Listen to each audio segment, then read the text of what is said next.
Sabe uma coisa curiosa que o Charlie Munger, o braço direito do Warren Buffett, percebeu ao longo de mais de 60 anos de carreira?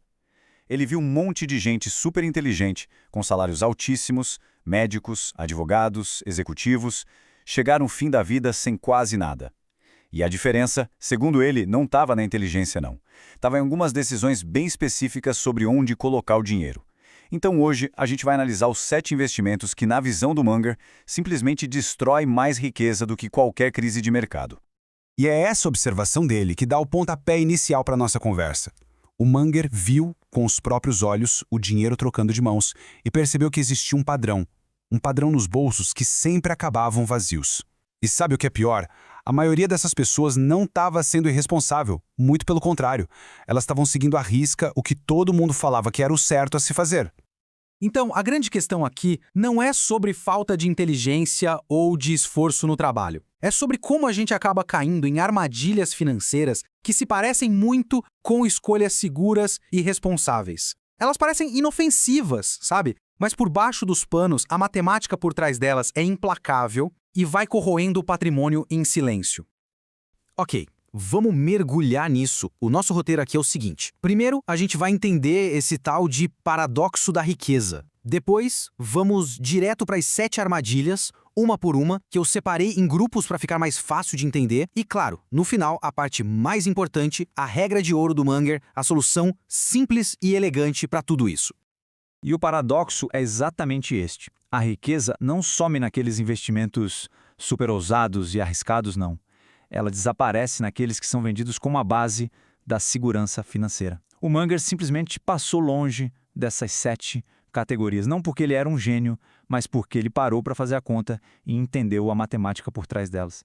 Vamos começar então com o primeiro grupo, os investimentos que prometem segurança e responsabilidade, mas que na prática funcionam como um veneno matemático, lento e silencioso para quem quer construir patrimônio.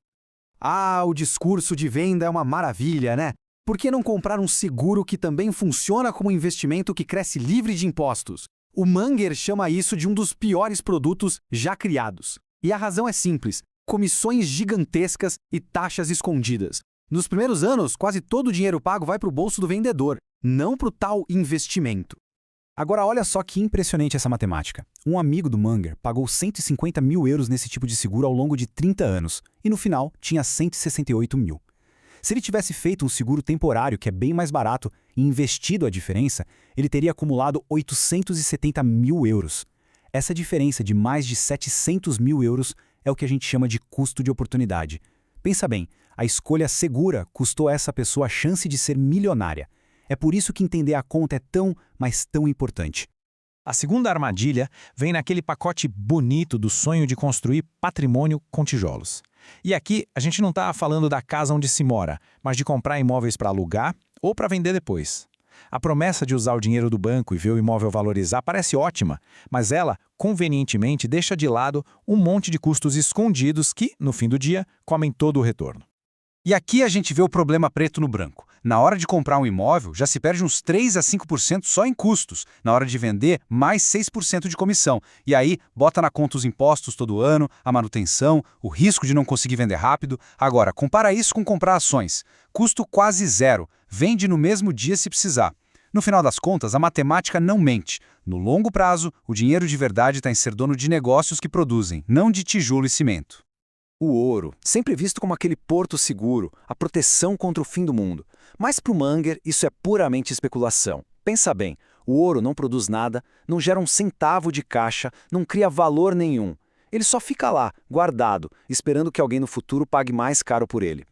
Então, o ponto central é esse. Na visão do Munger, comprar ouro não é investir, é apostar na teoria do maior tolo. Enquanto o ouro tem um retorno baixo e ainda custa para guardar, o mercado de ações, que representa empresas de verdade, está lá, gerando lucro, pagando dividendo e compondo uma riqueza imensamente maior ao longo do tempo. Bom, se as primeiras armadilhas se disfarçam de segurança, o próximo grupo usa um truque diferente. É o famoso canto da sereia da sofisticação, da complexidade. São aqueles investimentos que prometem retornos espetaculares, mas que no fim servem mesmo para encher o bolso de quem vende. Fundos de gestão ativa parecem uma ótima ideia, né? pagar alguém para escolher as melhores ações. O problema são as taxas. Elas são devastadoras. Uma taxinha de 1,3% ao ano parece pouco, mas ao longo de 30 anos ela consegue comer mais de 1/3 de todo o seu retorno potencial. É uma transferência absurda de riqueza de quem investe para a indústria financeira. E agora segura essa estatística. Ao longo de um período de 20 anos, 95% dos fundos de gestão ativa não conseguem nem sequer bater o seu próprio índice de referência. Diante desse número, a pergunta que fica é: por que pagar caro por um desempenho que, com 95% de certeza, vai ser pior do que o que se conseguiria com um fundo de índice, que é simples e barato? E o Munger aplica essa mesmíssima teoria do maior tolo às criptomoedas. Apesar de toda a conversa sobre revolução tecnológica, para um investidor focado em valor como ele, a lógica é a mesma do ouro. O preço depende unicamente da crença de que alguém, lá na frente, vai pagar mais caro.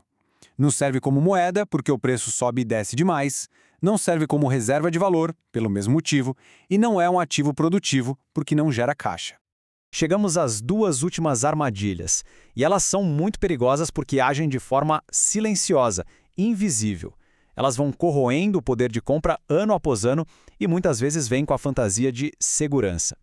Títulos de renda fixa são vendidos como o investimento mais seguro que existe.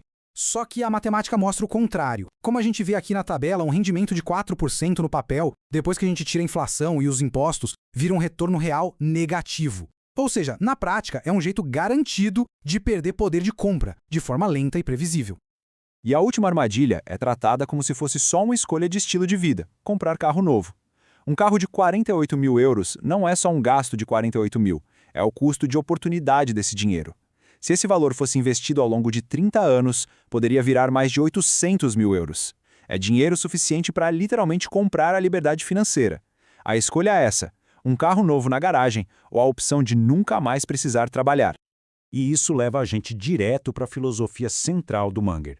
A segurança de verdade não vem da estabilidade do preço de um ativo.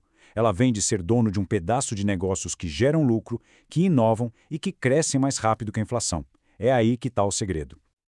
Ok, depois de ver tudo o que deve ser evitado, qual é o caminho a seguir então? Bom, o Munger propõe um plano que é impressionantemente simples, acessível e totalmente baseado em evitar esses 7 erros fatais. E o plano é basicamente este: seguro de prazo, o temporário, só para proteger quem depende da gente. Uma casa modesta para morar, não para especular. O resto do dinheiro em fundos de índice de baixo custo. Carros usados e confiáveis, que durem muito. Consultores financeiros, evitar os que ganham comissão. E o mais importante, poupar agressivamente. É um plano que não exige genialidade, exige disciplina e consistência. E para fechar a grande ideia final, construir riqueza tem muito menos a ver com achar o próximo grande investimento milagroso e muito mais a ver com, sistematicamente, evitar os erros que destroem o capital que já foi conquistado com tanto esforço. A pergunta que fica é: quão diferente seria a jornada financeira de cada um se simplesmente evitássemos essas 7 armadilhas?